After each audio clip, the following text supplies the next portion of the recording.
Okay, sorry. If you want to cut that out, that's fine. Yeah, maybe we'll just leave it in and you can see that your teacher is not perfect. I sometimes mix up places. In this case, Oman is actually known for the choke point, and so we'll just leave it at that. And also does have a history of a relationship with the United States. The Doha rounds do occur in Qatar, and the Qataris are famous for being progressive in a lot of ways. And Al Jazeera, I might be again wrong, but I do watch Al Jazeera, which is a channel that comes from the Middle East, from this area of the Arabian Peninsula, and I believe it is from Qatar, and it's an excellent station if you want to be up on news from this region that is from the perspective of this region. So that's what I really like about it. Bahrain has overseas workers, and a lot of overseas workers. In fact, there are more immigrants that come to work to Bahrain than there are Bahrainis. And you can imagine that that would be a little bit difficult when you're trying to govern a place.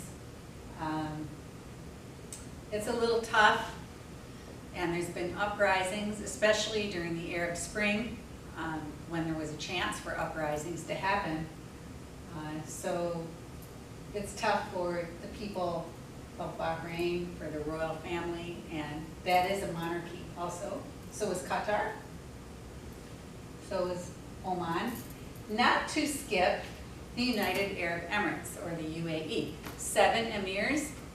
The 2 emirs, which have a lot of oil and are known famously for their development, are Abu Dhabi and the famous Dubai. And you can look online to some of the huge developments and very, very tall buildings. There are beautiful islands developed that are created right out of the sea. They're just created, islands created. One of these looks like the world. They're all the states of the world are built in the shape of islands, and these islands put into the shape of different continents and places of the world, and then developed.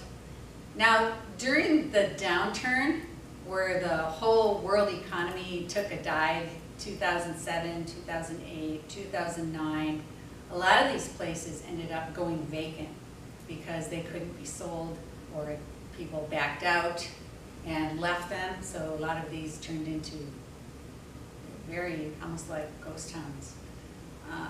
But I will also say this, that UAE and Dubai are doing, and places with oil, are doing a lot as far as really progressive projects. Some of these are green projects where they're developing whole cities that are built using green technologies. So there's a lot of fascinating work being done because they're trying to look towards the future and utilize the money. When the oil does run out, oil is a finite resource. And so what they're trying to do is build for their future. So even though development did really take a hit over there, they're still working on a lot of cool stuff.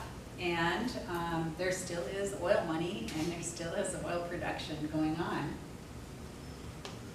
Okay, so we talked about Kuwait really when we talked about the Gulf Wars, but let's just note that Kuwait is considered to be part of the Persian Gulf, and so it is considered to be part of the Arabian Peninsula, and so it's in this region. Okay, thank you, and thanks for being patient with my mistakes. I do make mistakes. Sometimes the little tad of dyslexia will make me flip east to west or mix up two different places that remind me of each other. Anyway, thank you.